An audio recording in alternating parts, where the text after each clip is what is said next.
আসসালামু আলাইকুম। আজকে দেখাবো কিভাবে গ্রামে মাটির চুলা নেপতে হয়। প্রথমে মাটিটাকে পানি দিয়ে ভালোভাবে মেশাতে হবে। তারপরে মাটিটা এভাবে লাগাতে হবে সব জায়গায়। খুব সুন্দর করে লাগাতে হবে।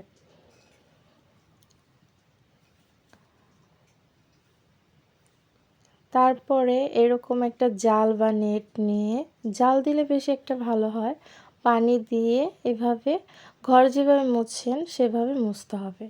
আর চুলা ভেঙে গেলে চুলা মাটি লাগিয়ে এভাবে সুন্দর করে যেখানে যেখানে ভাঙবে সেখানে সেখানে লাগাতে হবে।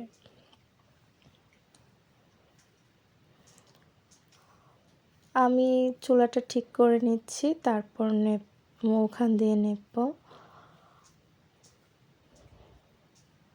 বাঙালি মেয়ে বলে কথা, সব কাজই করতে হবে, সব কাজই জানা ভালো।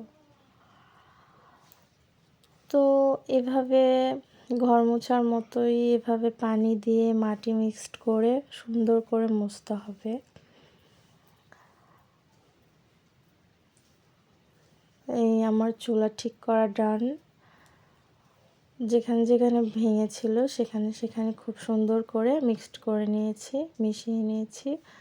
এখন কিন্তু আর দেখা যাচ্ছে না যে কোথায় ভাঙা ছিল, কোথায় ছিল।